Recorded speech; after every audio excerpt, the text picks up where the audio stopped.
տեսեք, ի սկզբանե նախ այստեղ ենք հիշելու եւ ի հիշատակ Սոնա Մնացականյանի եւ իր չծնված երեխայի այս 3 տարի առաջ այսօրը ողբերգական միջադեպը տեղի ունեցավ ու մեծագույն ողբերգությունը կայանում է նրանում, որ 3 տարի անցել է ու մինչ այսօր առաջին հերթին պետք է արձանագրենք, որ չկա պատասխանատվության ենթարկված անձ այս ըստ էության սպանության մեջ եւ չկա վերջնական կայացված դատական ակտ։ Դա այն էլ այսպիսի պարզ ու ակնհայտ գործով, երբ առկա էր տեսանյութ ու քաղաքացիներին ըստ էության հենց դեպքը հայտնի էր։ Այստեղ գալիս ենք պնդման, որ առաջին հերթին միջադեպը ուղղակիորեն քաղաքական ուղղորդվածություն ունի եւ քաղաքական իշխանությունը, քանի որ հենց ինքնին դեպքը այս ողբերգական պատահարը քաղաքականացված է, որովհետեւ Սոնա Մնացականյանը դարձավ երկրի բարձրագույն պաշտոնատար անձի վարչապետի Ավտոշարասյան զոհը։ Իդեպ հանգամանքները նշենք, քաղաքացին ու հատկանշական է, որ հենց այսօր քաղաքացու օրն է տոնվում, քաղաքացու տոնվող օրը թույլատրելի կանաչ լույսի տակ, այսպես կոչված մեր միջավայրում զեբրայի վրայով անցնելու փորձ է կատարել, իսկ վարչապետի Ավտոշարասյունը 108 կմ/ժ արագության ներքո մարդուն վրաերթ է, հղի կնոջը վրաերթ է ենթարկել։ Կապ չունի, հղի կիներ այդ պահին մարդ էր, ում իրենք հարվածել են ու 10 մեքենա է անցել, իրենց Ավտոշարասյանը որպես կանոն զուգորդում է նաև բժշկական օգնություն տրամադրող մեքենա,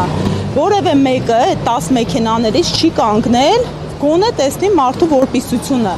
իրենք քշել գնացել են, այսինքն անգամ այդ քաղաքացուն սիրող վարչապետը, ով տեսնում է ինչա կատարում, համոզված եմ կա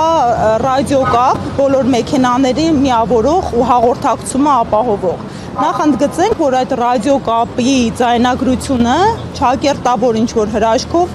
անհետացել է ու որպես հիմնական ակնհայտ է, չէ՞, ինչ տեխնիկական խոտան կարող է լինել։ Դա իրենք են պնդում, որ վարչապետը երկրի բարձրագույն պաշտոնատար անձանցից է, ում անվտանգությունը պետք է երաշխավորվի, ինչպես կարող է վարչապետի անվտանգությունը երաշխավորող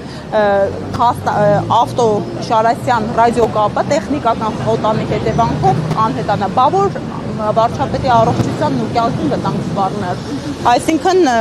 կարող ենք արձանագրել, որ այստեղ խնդիր ունեն։ Արձանագրում ենք առաջին փաստական հանգամանքները, կորել է ռադիոկապի ձայնագրությունը, որևէ մեկը ընդգծենք, այսպիսի ակնհայտ իրավիճակում, երբ վթարի վայրից փաստ է արձանագրում ենք, որ խուսափել են, մարդուն վթարի են ենթարկել եւ փախուստի են դիմել վթարի վայրից։ Որևէ մեկը չի ազատազրկվել, թե կալանքի տեսքով կլինի այն դեպքում, երբ խոսքի համար կալանքը որպես ծայրահեղ միջոց առօրեական կիրառման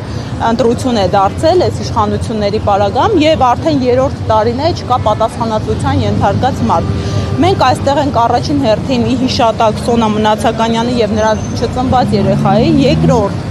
պահանջատեր լինելու, որպեսզի արդարությունն ու արդարադատությունը իրականացվեն ու վերականգնվեն ու պատասխանատու անձը պատասխանատվության համարժեք ենթարկվի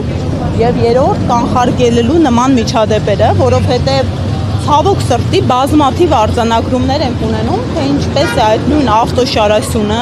մարդկանց կյանքի ու առողջության համար նույնաբնույթ վտանգավոր իրավիճակներ ստեղծում, թե ճանապարհային տրանսպորտային երթևեկության կանոնների խախտման արդյունքում, թե այդ երթևեկությունը սխալ կանոնակարգելու արդյունքում։ Վերջին կներեք, ամենավառ միջադեպը տղամարդուն ծեծի ենթարկելն էր պարեկների կողմից, ինչը մարդու առողջությանը անհամաչափ նախ միջամտություններ եւ վնաս պատճառելն էր։ Դրանից հետո մենք ահազանգել ենք ստանում, որ դա միակ դեպքը չէ եւ բազմաթիվ քաղաքացիներ փաստորեն վարչապետի Շարասյան ազդանշանելու պատճառով նման վերաբերմունքի են արժանացել, երբ ունենք ոստիկանության մասին օրենք, ոստիկանության ծառայության մասին օրենք եւ բարեկային ծառայության վարքագիծը ու միջամտությունը մարդկանց նկատմամբ ֆիզիկական միջամտությունը հստակ կանոնակարգված է ու պետք է համաչափության շրջանակում տեղավորվի։ Ու եթե մենք չլինենք հետևողական եւ եթե մենք չլինենք պահանջատեր, ակնհայտ է, որ նման միջադեպերը կրկնվելու են ու այո մի պաշտոնյան իրեն թույլ է տալու պարբերաբար մի ողջ հասարակության ինչու ոչ նաև ընդհանրապես կենցաղը խաթարել իրենք անցնում են երթևեկում են իրենց թույլ են տալիս 30 րոպեից ավել խաչմերուկները փակել, որպեսզի ապահովեն մի պաշտոնյայի տեղաշարժը։ Երբ հստակ կանոնակարգվածություն կա եւ դա կարելի է կազմակերպել օպերատիվ եղանակով առանց մարդկանց նյարդերը ու կենցաղը փորձարկելու։ Այնպես որ ես ողջունում եմ մեր քաղաքացիներին ու ընկերներից նախ այս ամենը կազմակերպելու, երկրորդը հիշելու ու պահանջելու արդարադատության իրականացում։